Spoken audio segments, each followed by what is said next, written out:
Yeah. Bro code. Bro code, we in new modes, and we do it better sticking together. Won't bend, won't fold. No, I got your back through whatever weather, rain, sleet, or snow. Making profit while we get to the cheddar.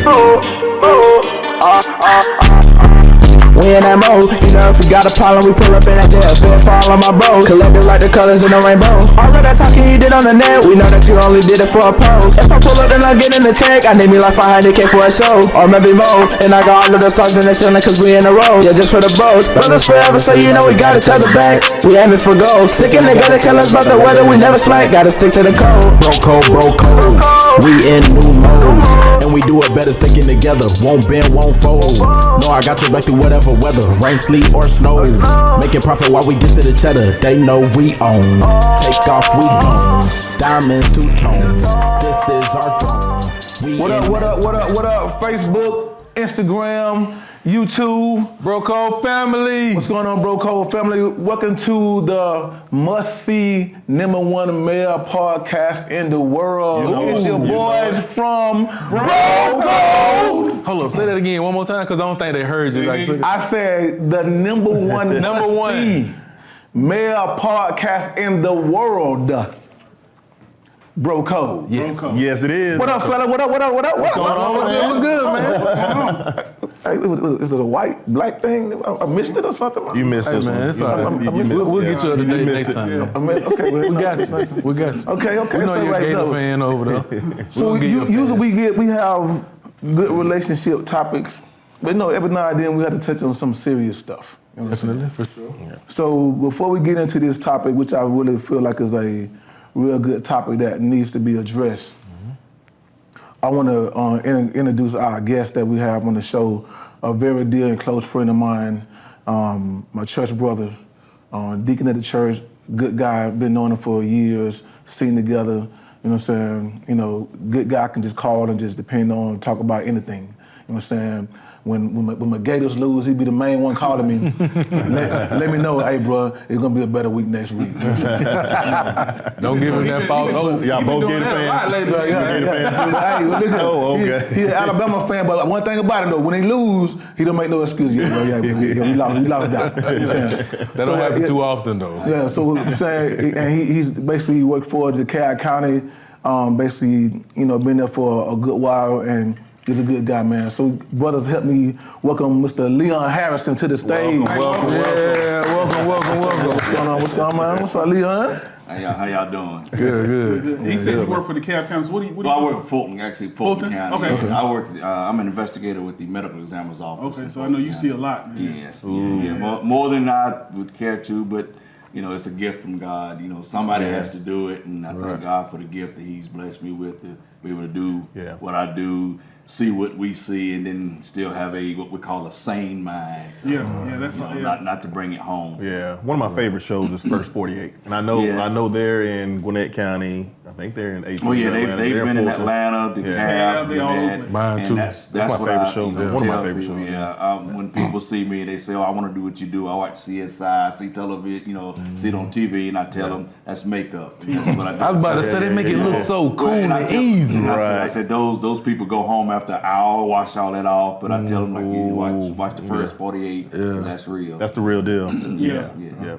So what we talking about today, man? So the what topic- we getting into? So, got Tyree Nichols, Right. George Floyd, Right. and others have experienced police brutality and death. As fathers with boys, what fear and advice do you have for them when it comes to their safety, and at what age do you teach them to protect themselves? Man. So when I first did a little research on this, I had to go deep into it to kind of see, first of all, the actual number of deaths really caused by this police brutality. I know we had the George Floyd and recently we had the Tyree Nichols, but I wanted to get like from a stat standpoint, you know what I'm saying? So basically according to the data collected by the Washington Post, it says police shot and killed at least 1,055 people nationwide last year, like only a year ago. Okay, the most since the newspaper began tracking fatal shootings by officers in 2015. That is more than 1,021 shootings in 2020 and 999 in 2019. Police, the ones that want to be protecting us, Right. killing. Man, to go back to your initial question, man, with having boys, man, that conversation start when they young, bro. It ain't they, and like I always tell my boys, they don't have the same leeway as their counterparts. You know what I'm saying? You don't have the same chances or opportunities as your counterparts. Like you only got one chance to get it right and one chance to get it wrong. You know what I'm saying? Talking about, and it's crazy because when all that stuff was going on with all the police shootings and killings and all that stuff, my son actually reached out to me and he was, really upset. And we always talking, we talk about various stuff, but I could tell he was looking for an answer. Like, I always usually have an answer for him with a question. But I didn't. I didn't have an answer for him. And I told him, I said, babe, I don't have an answer. Only thing I can tell you is to always be respectful, always comply, and then we'll address it later on. You know what I'm saying? If you feel like it's a situation where you're uncomfortable, call me. He's called me at 2 o'clock in the morning before. And, as a parent with kids, we never sleep. Right. I don't care how sleepy I am. When my phone rings, my first thought is, what's going on with my kid? Yeah. Right. And he's grown. Like he's 25, 26 years old. But that's still my baby. Yeah. You know what I'm saying? And we talk, and I just try to give him things and nuggets that will help keep him safe and help him get out of situations. We, like I said before, people get in bad situations because of egos. And people need to understand, I'm talking about across the board. You're gonna lose when it comes to the police. Oh, yeah. Always. Yeah. It's not about who's bad, who's bigger. Hey, man, sometimes you need to take an L. So let it go. Let it go. Sometimes you need to take that L in order to wake up the next day and continue on with life. And for me, I got 2 boys, right? Right. One older, so he's So he's 20 now. Yeah. He's in the military and everything, but still there's a fear there because of the police stuff or whatever. But I know this show we're talking about police brutality and stuff like that, but I also have a fear just in general, right? Like there was a story this past week, a young man sitting on the bus stops, some middle school, they get on with a gun, put a gun in the boy's chest, just so happen doesn't go off, they beat him with it. They beat him with the gun. And these are elementary students. These are elementary kids, middle school, right? Yeah. So it's like for me, we talk about fear, man. It's across the board, right? And I'm just trying to figure out how to what to tell my son, walk away from certain things, right? Be the bigger man. It takes a big man to walk away from something. If somebody driving, they cut you off, don't follow. Don't shoot no bird. Don't do Not necessary. right? For my kids, you get pulled over, hands on the wheel, comply, right? Just stay calm and don't be. I think a lot of times, I'm not saying that the person being pulled over does a lot of things, but don't be combative. Right. First thing, why you pulling me over? Right. Blah blah blah. And so you coming at them like that, and then they could think that they're in a position of authority over you, and so it's like, well, little boy or whatever, why you gonna talk to me like that? I'm gonna snatch you out the car and then do what I want to you, right? And ain't nothing you can do about it. And it's of course, you have to look at things from a different perspective, right? As a police officer, I don't know you. Yeah. When I'm pulling you over, I don't know what your record is, if you have one. I don't know if you got a gun in the car. Guns everywhere. Right. These days. Yeah, everybody got a gun. So already I'm on high alert. So when I'm approaching the car and you give me some sort of attitude, then that's just gonna escalate that automatically. Because police could be on 10 too because Right, they of want to course. go home. They want at the end of the night, they want to go home. I Too. mean, I'm not gonna. Hopefully on the show, we're not gonna sit here and say that the police don't potentially have something to fear, Right. as well. They do. You think about They're human. They pulling somebody over at 2 or 3 o'clock in the morning. Right. And it's dark, or they may be on a lonely road. So they already got that fear. Okay, and this is gonna be my last stop or whatever. But like y'all said, with the boys, and that's why I have boys too. You teach them to comply and let And I know people say, well, the justice system don't work.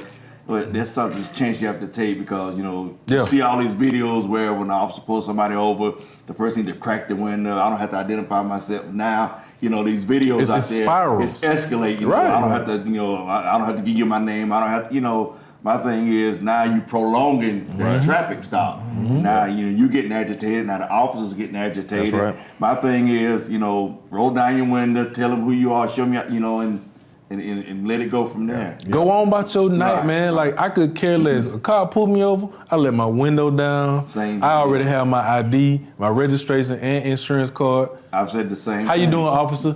Even if he don't speak back, guess what? I could care less. My goal, I'm finna go home, go bro. home, I'm right. not finna get into it with you. Right. Yeah. You know what I'm saying? What your attitude, my life is not worth your Right, attitude. right. You know what I'm saying? As it relates to parenting as fathers, right? You want to teach your kids. I got small kids, right? I got 2 boys, and they're small. They're 11 and 7. So I don't want to put fear in them about police brutality and all the stuff that's going on right now because they're fragile right now. But the things that I can do as a father to teach my kids is teach them to be mannerable. Teach them to speak when spoken to. Don't go back and forth with adults. Don't Being go back and disrespectful, forth. yeah. Don't be disrespectful, right? You teach them those things early. Those will transition into when they get to that age where they can fit the profile of a young teenager. We just had a shooting in Midtown, right? A mass shooting, and the guy was on the run. Black male, whatever it was. Any kid that age could fit that profile, right? Walking around with a hoodie on, Yeah. and they just think, what I'm saying, they would stop your kid. Exactly, right? exactly. So I didn't even think about that until you said they that. fit the profile, So if they're walking and they're looking for somebody, they don't know the police is looking. They don't know about a mass shooting, right? So they got their hoodie on, they got their pants sagging, or they got a bulge in their, police are gonna like, hey, you fit the description. So now if that kid does not know how to be respectful, how to respect authority, comply, then he can. You hit that on the head. Like I didn't even think about that because he was from Midtown. He went up to Marietta. He was all over the place. Right. So if I'm just out there walking, the picture was kind of blurry. You couldn't really see him 100%. So if we went threw the hoodie on, Especially if they gave a description of black male gray hoodie. Let's say you decide to wear a gray hoodie. You in trouble. You walking down the, So basically, listening to what you just said, AC, it kind of brings me to my next point because when I asked you one of the parts that I took a look at as far as like it don't necessarily always have to be a traffic stop with this brutality. True. So I got a list of names. I only wrote down like 5 of them because like the list, the crazy part about the list was long. Too long. Yeah, and I was like, okay, but I'm gonna just test based on the ones that I feel like we already know about. So this guy by the name of Dwayne Wright, he was like 20-year-old, killed by police in Minnesota for a traffic violation. Okay, then you got Andre Hill, 47-year-old, killed by police in Columbus, Ohio. They shot him thinking his cell phone was a gun. I don't. And then he laid on the ground for like 11 seconds and bled to death. My mom was like, okay, then why even cuff him and doing all that if you're going to shoot him like that? And then you have Emmanuel Ellis, 33 years old, attacked by police in Tacoma, Washington after walking home from a convenience store. Okay, when I read the story, dude walking from the store and the police hit him with his car and killed him. Like, for no reason. I just hit him with the car for no reason. You know what I'm saying? Then you got, of course, George Floyd. We know the situation, with the counterfeit $20 bill, situation. The thing that we still have not got justice for is Breonna Taylor. You know what I'm saying? She literally was in her bed asleep. I think they was doing. I think some of them cops got arrested or got in trouble. Don't hold me to that, but I there saw was movement. there was some movement on that. Yeah, Like for a while it wasn't, but I think for a minute, recently it was. And I want to share this as you're going down that list, right? You know, the reason it's an issue is because it's so much of it, right? We've had police brutality for years now, right? And you know, you want justice. That's not to say that some of those on that list may have violated or maybe moved or was disrespectful, right? Because that could be the case. We don't know those details on each one of those. But the fact of the matter is that we have to teach our kids to understand that your past or your reputation, I should say, your reputation can sometimes precede you, right? So I think, and I don't have all the stats or details, but I know with George Floyd, and this is what the media do this, right? They'll look for all your dirty laundry, right? You know, to justify this police officer. Well, he got a reputation of being aggressive with the police, and they'll throw that out there, right? So I mean, you know, we or our kids or the younger generation, they have to be aware of, okay, what you do in the dark or what you do, and you know, you get in trouble for it. You can get into that one situation where now you got a reputation that precedes you. He was doing X, Y, Z, you know, as a kid, and now he's, you know, 20-something years old now, so it's just been a continued pattern. So maybe he truly did something to cause that police officer to act the way he acted. And we're not saying that just that gives that officer the right to do what they do. No, we're not saying that, but we are here to protect our youth and our generation. So these are the conversations that we got to have to our kids or our sons or our, you know, people that we are mentoring and everything like that, to let them know, like, hey, just be mindful of what you do, because when you get, or if you get in a situation, it could, you know, it could come back to bite you. So the last name on the list was one that's recently happened with the Tyree Nichols, the 29-year-old that was killed by the police in Tennessee for the claim of reckless driving. So with that one, it kind of hit a little different, because all the rest of them was in the mixture with, you know, white cops and stuff like that. So tell me how you guys feel knowing that basically we just had this Black Lives Matter movement, and we basically got all our young black boys. We trying to be, you know, good fathers and good mentors for them. I'm saying, but for them to turn on the TV and see our own doing our own like that, shed light on that. First of all, I think people need to be diligent and do their own research when it comes to stuff, especially these movements. Because sometimes stuff isn't always what it seems. And I just leave it at that. But that was a little different to see, you know, somebody who I could easily say my brother doing that to me, put me in that situation. That could have gone a lot of different ways with a better outcome, but it didn't. But was that the one where it turned out that he was dating somebody or something like that? So that right there is it's kind of like retaliation. Like I mean, you messing with my woman or whatever, right? And then I'm gonna take this. Basically, I got my boys. We just happen to be police officers. You know, but that turned out not to be true. It was stated that he was dating one of the officers' ex-girlfriend, but you know, that turned out it wasn't true. So that one seemed like if that's not the case, then that was just a brutal. Yeah, it was just a they were frat brothers, weren't they? situation. Weren't they frat brothers? I think they were frat brothers. Really? Wow. Yeah. A couple of the officers, Yeah, they were frat. But I mean, even still, man, like I think the lack of checks and balances allows stuff like this to continue to happen. You know what I mean? Like, I think there should be some type of repercussions for officers because I mean, they have body cams to know excessive force when it's being used. Until that video is used and they're prosecuted and all that kind of stuff, it's not gonna matter. I can have all the cameras in the world pointed right at me, but it's not gonna matter. Which leads me to my point. How many cameras do we have in this room? Right. Now, I mean, we got cameras here, you got cameras on your phone, you got cameras everywhere. So you film it, but then if you don't do anything with that film, what you're supposed to do with it, then it's pointless. Which leads me to my point, like, why are they wearing body cams if the footage is not being used to determine, all right, excessive force was used, excessive force wasn't used, this situation could have been handled better, training purposes.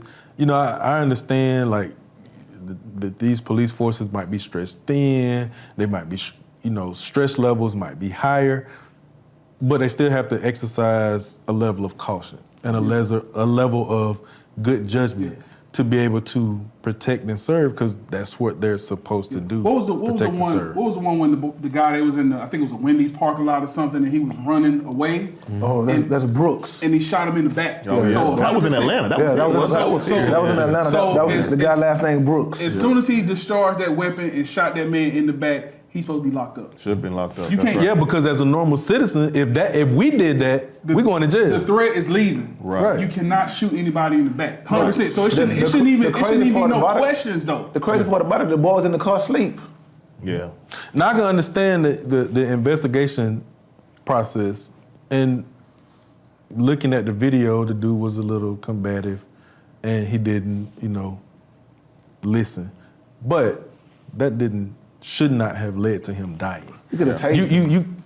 That's what I was about to say. Whatever, you got two weapons, a taser and a gun. If I'm a cop, the first thing I'm using is my taser. Right.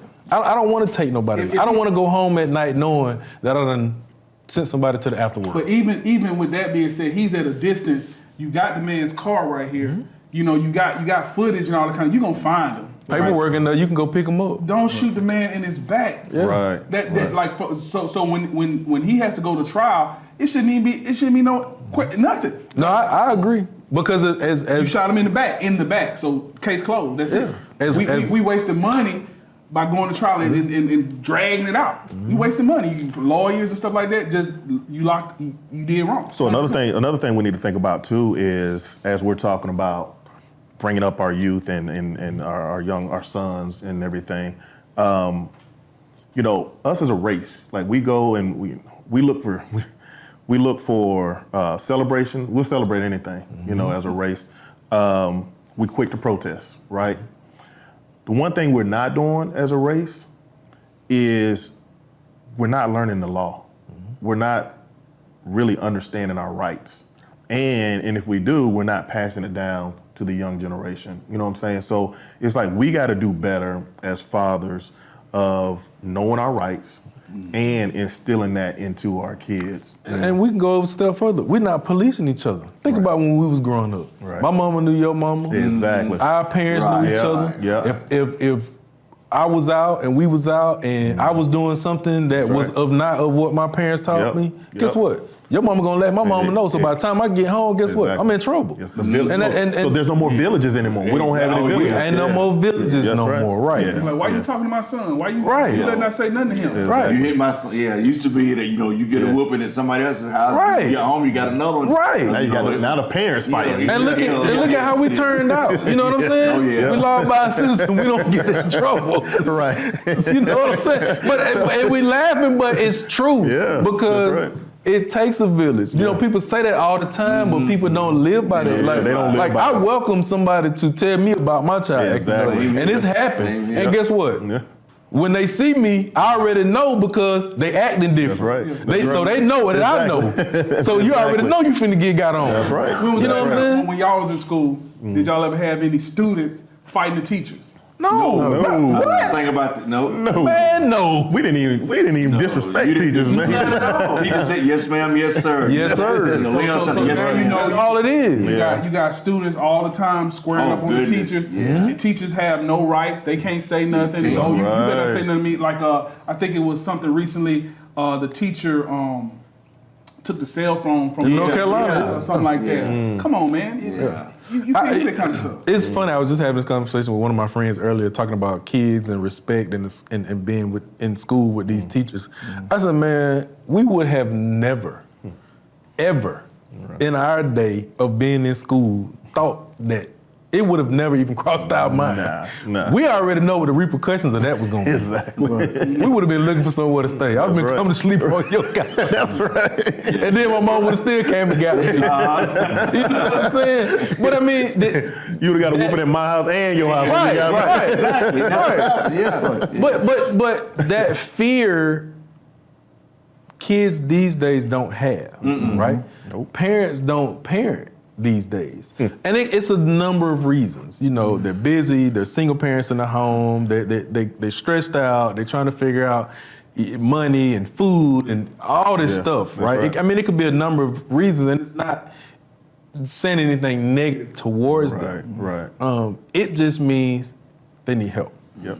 Right. Whether it comes from the community. So let me go a little deeper into this. Well, actually, so knowing that you, knowing that the line of work that you do, okay, has it been a time where you was called to identify this body, and you see the age of the kid, me personally, like I respect you a great deal, but with the type of job that you do, but how does that play on your mind having to go home after you don't seen a 12, 13-year-old kid that you had identified that got killed, some kind of reckless way or whatever, but then you got a kid at home that you got to try to raise, but at the same time, you're trying to make sure that you're not, you take it down a path that it won't be his body that you got to identify. Well, like I was saying earlier, what I do is a gift from God. Everybody can do this. And yeah, when you see a child, and I was thinking about what you said about your phone ringing. That's one of our responsibilities too. Either we got to call or physically go to somebody's house, knock on that door, and tell them that their baby not coming home. And I tell you, it's I tell people I can do this all day, but anybody tell you when it comes to a child or children, it breaks you down. Now if they were sick and passed away, but like you said, when you see them. Homicides. We get the kids in these homicides because right now, we killing each other. Plain and simple. Day every day. I'm not trying to get away from the top, but police. You say the police. Well, we killing each other.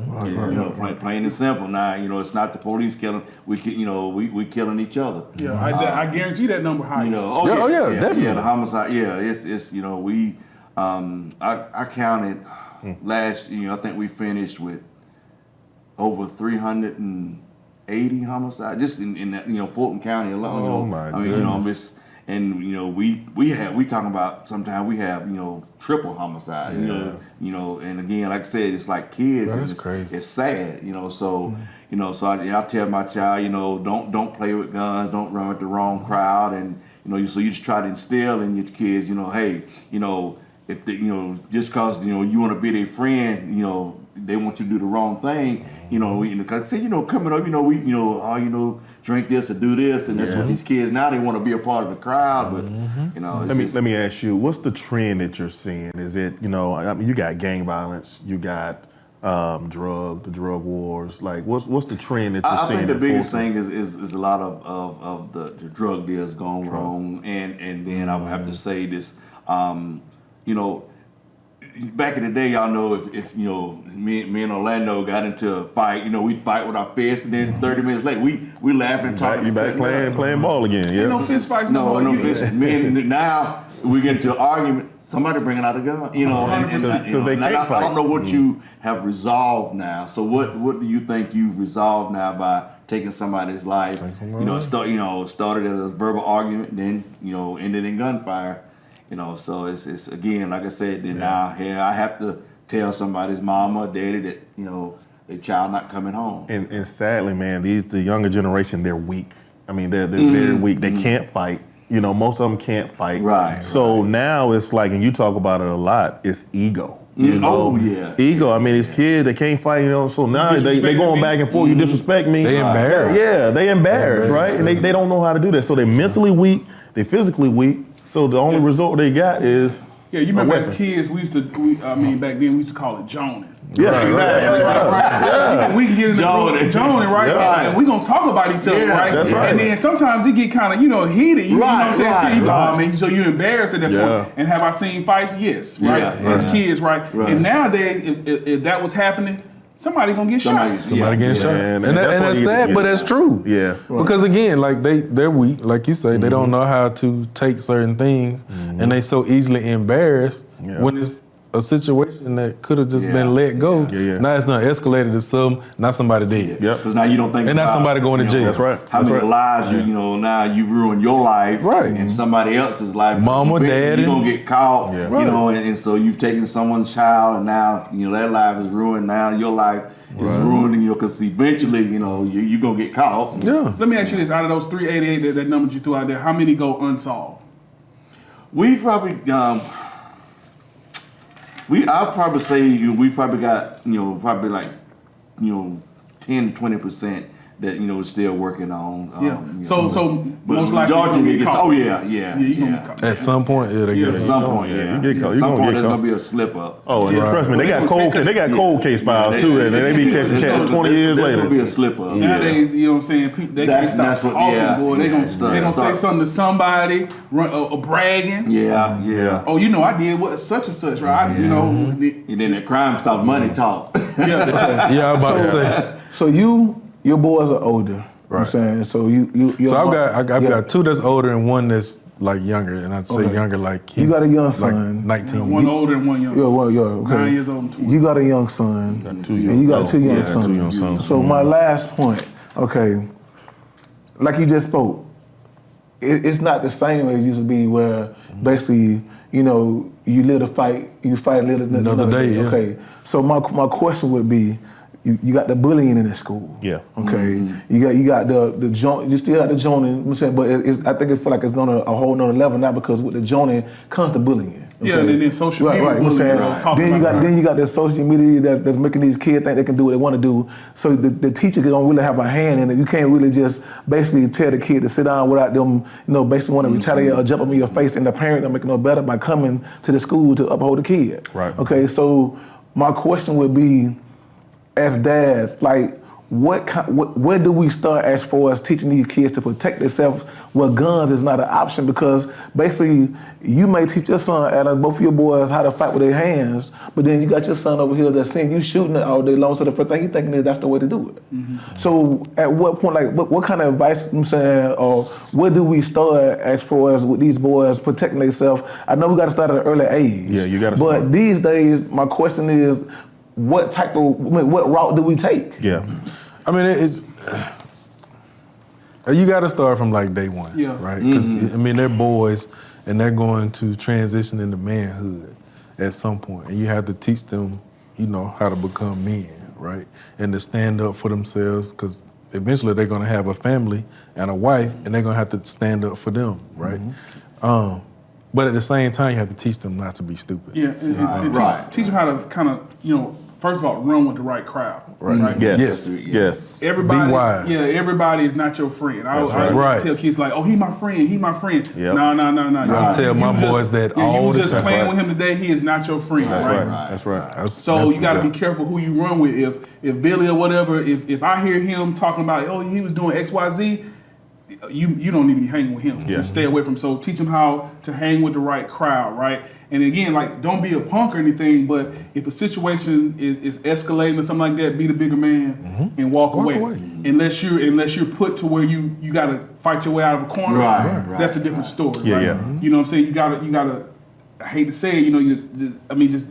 Sometimes you gotta suck some stuff. Mm-hmm. Sometimes you just gotta suck it up. You're the bigger man walking away, and that's what I tell my 11-year-olds. Sometimes you got to be the bigger person. These kids gonna talk about you. You didn't do it. Sometimes you the bigger person by walking away. Yeah, don't be like, oh, you a chicken. Like that's old school stuff. Yeah. I don't want to hear that. The reality is that, and this is our jobs as parents, right? The reality is that kids are going to go through stuff. I mean, we all went through stuff in school. I'm quite sure every one of us got in a fight in school or something. Our job as parents is, in my opinion, teach them not to have fear. And that's one of the harder things to do because these are our babies, right? You can see that they're nervous but you have to teach them to be aware and also don't have fear. It's okay to be nervous. It's okay to be nervous because sometimes you're going to get in a situation where you're going to have to defend yourself. Right. So if you defeat yourself before you even defend yourself, you've lost the battle already. So you have to teach them to be fearless. And that's not easy. But that comes with teaching your kids confidence, instilling that confidence in them, make them feel like they can do whatever they can do. They can accomplish this and they can accomplish that.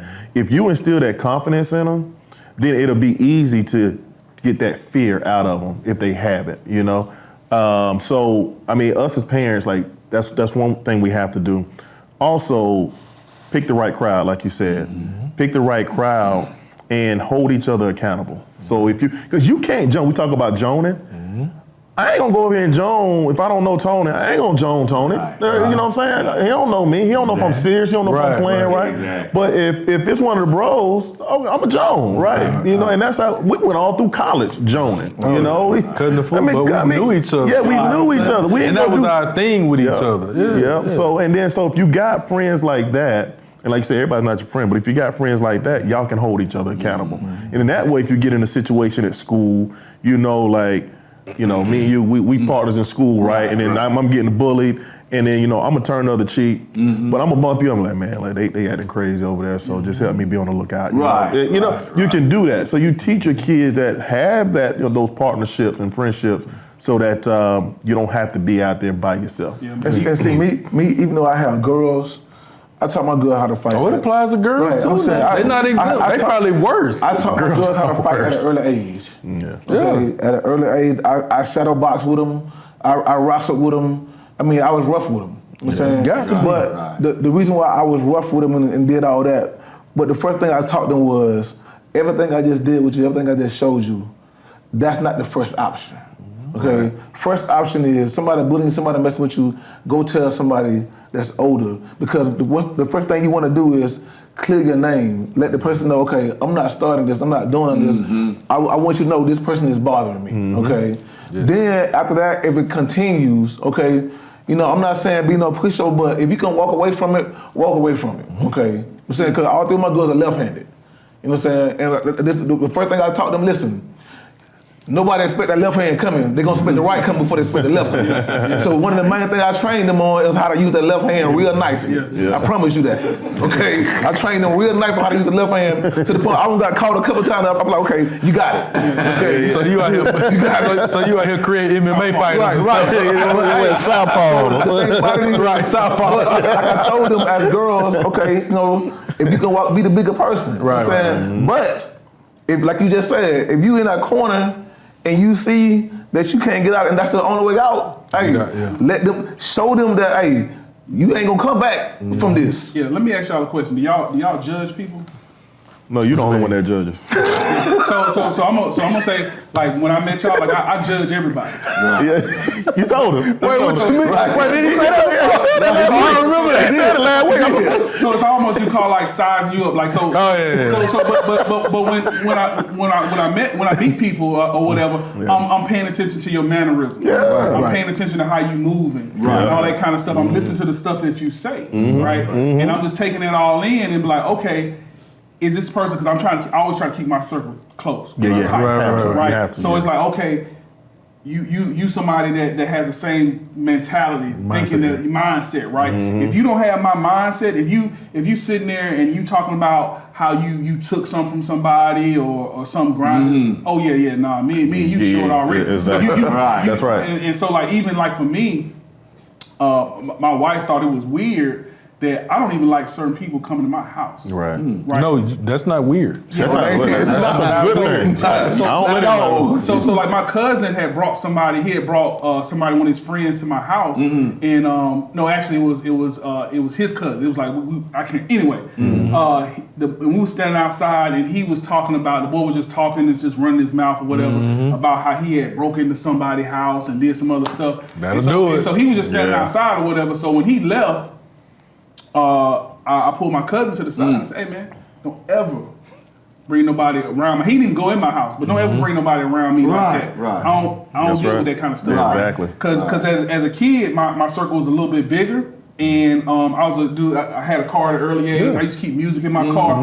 My car used to get broken into all the time. And I know, I don't have no proof. It was somebody in your circle. Exactly. It's always somebody in your circle. Yeah. So I think that's big for our kids. Like, again, everybody is not your friend. That's right. That's right. It's funny you said that to begin with. Like, I always have told my boys that from like jits. Like, you'll meet a lot of people. You'll make a lot of acquaintances, but everybody is not going to be your friend. Everybody's not going to have your best interests at heart. That's right. And there are going to be a lot of people that are going to be jealous of you. Whether it be because you have like simple stuff that you might take for granted or don't think twice about, but they don't have and they wish they had. Whether it be parents, relationships, shoes, clothes, materialistic stuff. you never know. That's right. So you always got to be paying attention. You always got to make wise choices, like you said. That's right. That's right.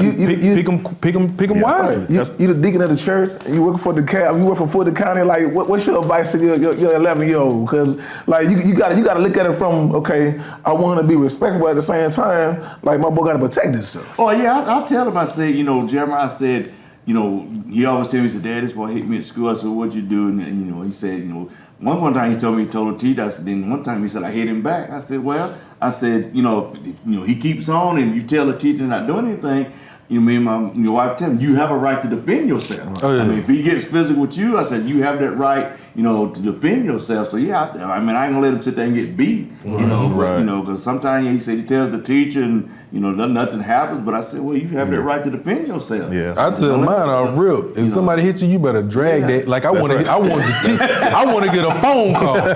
Exactly. Put their hands on you. If you don't hit, you gonna get in trouble by me. But you know what? Listen, I literally just about, I would say 2 or 3 weeks ago, I had to speak for this cousin middle school in Covington. Boy, listen, the kids these days in these classrooms out of control, off the chain, out of control. Man, when I tell you, one kid, I was speaking. And one kid was like, "You play football?" I was like, "Yeah." I bet I could beat you right now. And I'm like, "Sit your what? Or sit down." Like I'm in the middle, so the first thing I'm thinking, like what your folks at? What I'm saying? What? But like, but I think the craziest thing, man, that I had to encounter when I told you guys, man, basically when I came in encounter, I went to the CVS and this little boy stole this girl car, man. Like my instinct literally, I think what really came over me to this day, like when I think about it, I was like, that was stupid. That was stupid. Yeah. We all told you. Yeah, y'all all told me. But see, here's the thing.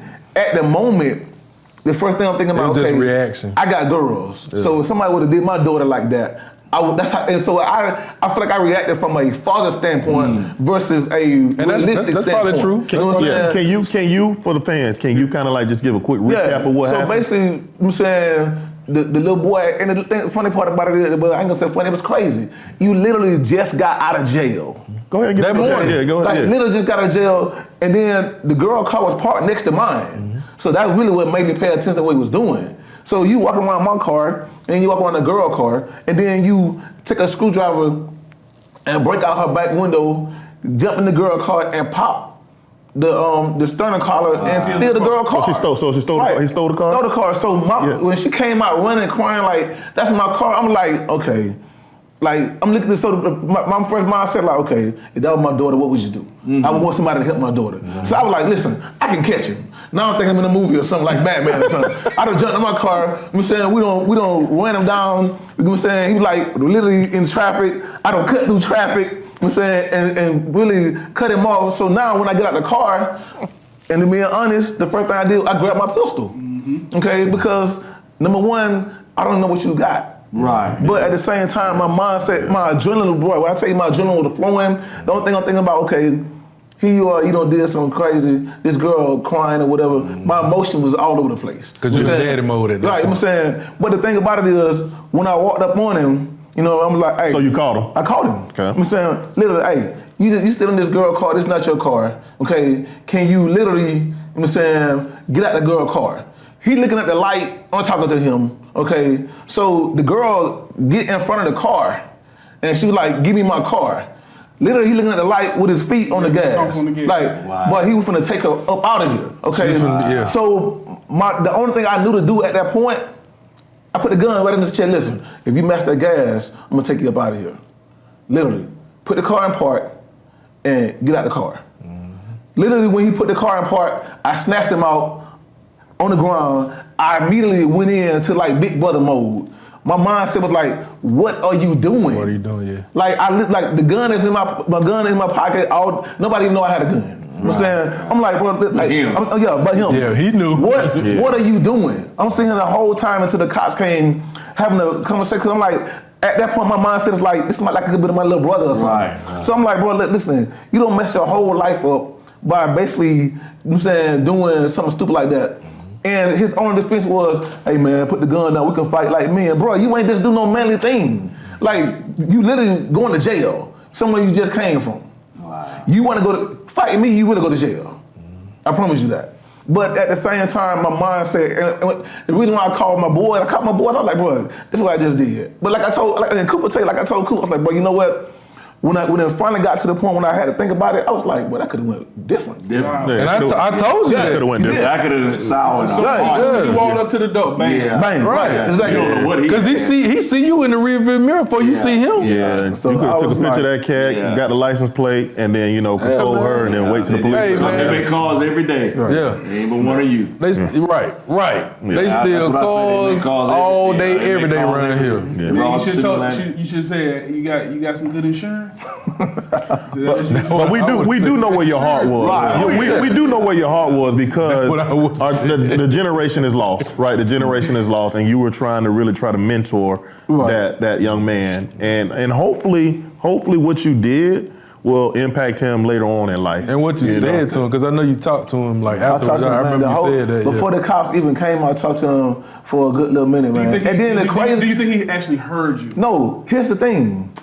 I literally don't even think that it even registered with him because when the cops came, I'm saying, I had a tight grip on him so he couldn't go nowhere. Right. I'm saying, I literally had my hand around, he had a hoodie on. Okay, once he had a hoodie on. Right. So I'm saying, I had him up tight. So when the cops got there, literally, now when I let you go, now you trying to run. So now the cops got to tackle you. Yeah. You tell me that? Right. Yeah. Now you trying to run. Now the cops got to take you to the ground. But guess what? Everybody passing by, the first thing they think, well, the cops was doing this kid wrong, but you don't even know what happened to the whole thing. Yeah, that's a good point. So Right. you held him, and then as soon as they get there, he tried to take off, and now they hitting him. Right. I'm saying, so now they got to rough you up. After effect. Yeah, somebody filming. Ooh, look at that. Yeah. Right. They see what happened before. Yeah. Right. So now you got to rough them up and all that. And I'm like, man, you can't go nowhere. You got to sit still. Can't go nowhere. But like I said, to your point, man, I honestly don't think that he even learned his lesson, man. Because probably not. I feel like if he get out, he gonna probably do the same thing again. Yeah. I think it's you got people who are like habitual violators. Like they just, I don't know. We joke that they left something in jail, so they be in a hurry to go back. That's their life. That's all they know. That's all they know. That's all they know. Yeah, and I had a cousin like that, probably from like age 17 to like 50. He was in and out. Yeah, but at his age, that's not the case. Yeah. He's not what you're going to call institutionalized. You're not an institutionalized. Well, I don't know because he had just gotten out that morning. He was like 17. Yeah, so he's not institutionalized yet. He just He ain't did no hard time yet. Yeah. I mean, you could term him as a knucklehead, but then you don't know because then you say his pops was in. No, and that's the thing. And so the whole time I'm having a conversation with this kid, my mindset is like, okay, because as we growing up, to me, I'm old school. It starts in the home. Mm-hmm. So my first question, okay, where your dad at? Yeah. Oh, my dad locked up. Okay, that explains it. Where your mama at? My mama always working, so she has. Okay, that explains it again. So now my mind says like, your mama working, your daddy in jail, and you out here 17, like you still in. This how you honoring your mama? You doing something crazy. He's 17, go to work. Right. You saying, and then I said, listen. I said, man, he's like, well, man, I was just trying to get home. Okay, man, you could have asked somebody for some change to catch the bus or something, man. But now you gonna sit here and vandalize this girl car. You going to jail, okay, and now you got to pay for her car to get fixed because they're gonna charge you for that. Well, he ain't gonna pay for it. I don't know. It's her insurance. She gonna have to end up paying for it herself because she gonna pay her deductible to get it fixed. But yeah. So good show, fellas. Now we at this time. I'm saying our favorite part of the show called Ask Bro Code. Leon, since you are our guest, we're gonna let you reach in and grab this question and read the question, and we're gonna go and we're gonna answer it. William of Conyers, Georgia. Why do women seem to act more sensitive and insecure as they get older? What's up, William? Shouts out to William. Appreciate the question, William. We let you answer that one. So why you gotta let me answer that, man? Yeah, answer the question, William. Why gotta be one to answer it? To act more? He asking bro code. He asking Wait, really again? Hey, William, I'm gonna say this. I feel like it depends on the type of woman you get. Okay, every woman has different issues where they go through different things. So I just feel like the older they get, it depends on, you know what I'm saying, their upbringing. You know what I'm saying? Like if you're a woman that's secure in yourself, and I'm saying, then that basically insecurity and sensitivity, it shouldn't matter to you. But if you're a woman that basically insecure, you don't have a balance, you don't know what you're going, I mean, you're gonna be all over the place. Go ahead. Man, I think as women age, I think a lot of them, they get more secure. They may, you know what I'm saying, they didn't, I mean, I don't know what age he's talking about, but they kind of they know who they are. Some of them. I mean, I think a lot of them. What? Read the question again. The question was, why do women seem to act more sensitive and insecure as they get older? It seems like women, like as they get older, I mean, most of them, they seem like they 100% know what they want by the time they get to that age, and they. But could it be based on past relationships? I mean, I was about to say, they all are different, man. Broad, loaded. You know, could they have been in a relationship where, you know, they was, you know, sensitive or they secure, and now they, you know, so could it be, you know, based on past relationships? It could be. That's a good point. And you know, a lot of women, you hear a lot of women say that there's not enough good men out there, right? You know, meaning they've had bad experiences, bad relationships, right? So their security may be based on that, you know, or their insecurity may be based on the fact that, you know, they don't have a good man that can, you know, help them or, you know, help empower them or, you know, just be that strong. Instead of them having to be the independent one or the strong one to carry everything. Yeah. So if you got a strong man in your corner, that may help them be more secure. And she was like I think we was talking on the last show, but like as women get older, I mean, still younger men, they gonna go after them. So I mean, that might. But I also think like sometimes but these days, man, you got some older women that's more insecure than the younger women. And I think a lot of that is because they've carried that throughout their life. Like they never learned security. Like because let's just be honest, like everybody doesn't grow and everybody doesn't mature. So when you're growing, just because you grow in age don't necessarily mean you grown in like maturity or, you know, that level of adulthood. You know what I'm saying? Right. So that's probably a lot of it. It's true. Okay, so we got time for another one. Which one of y'all want to pull this? Oh, let me pull. Dr. Coons. Yeah. All right, let's see what we got. All right, this one is nameless. Okay. As a man, what's a characteristic that you have and would pass down to a son or nephew to prepare him for the world? Yeah. I'll go ahead. Anybody want to answer that first? I'm gonna say patience. Okay. I'm gonna say patience because he gonna need that. Whatever job, whatever relationship, whatever you try to tackle, I'm saying he gonna need patience. Yeah. So I'm gonna say compassion. You know, true. You know, because like, you know, when me and my son out, if we go somewhere and, you know, we see somebody on the side of the road with a sign, you know, because we got the thing. I said, well, we going home to a nice one bed, a nice meal, and, you know, they had that sign. So, you know, my son's, you know, he said, Daddy, you got anything to give them? So, you know, I teach them, you know, compassion, you know, for others. For me, I want to teach my kids confidence. I feel like if you're confident, you can be anywhere and know who you are. That'll help you adapt in the world. That's one, I pride myself with confidence. That's one thing I definitely want to pass down to my kids is confidence. I was going to say adaptability. Yeah. And I was going to say understanding. Yeah, Because, you know, both of those I think would be good characteristics to have, being able to fit in anywhere, wherever you are, and then also being able to understand, you know, like my son talks to me all the time about people who didn't have XYZ or people who didn't grow up doing XYZ, and I'm like, well, you know, you grew up differently. You know? Parents couldn't do that to them or for them, or they weren't interested. And, you know, that's why I always tell y'all, like, you know, y'all got it good, you know. So being able to understand other people's situation and, you know, not being judgmental. Right, exactly. And I'm gonna say self-sufficient, right? Oh yeah, I definitely. want my sons to be able to stand on their own too. Definitely. That's right. If they need to stand by themselves, then they got the ability to stand by themselves and not depend on nobody. In order to do that, you got to have work ethic, don't you? You do. Work ethic is very important, man. Work ethic is very important. What you got, O? So good show, fellas. Good show. Leon, it was nice, man. Appreciate you for coming on the show, man. Thank you, sir. Thanks a lot, man. Nice meeting you, too. Hey, me personally, I don't want your job. Yeah. I don't want your job. No, not at all. So we need more like you.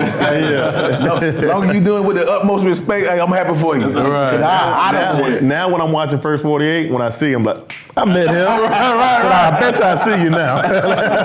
Right, we will see it now.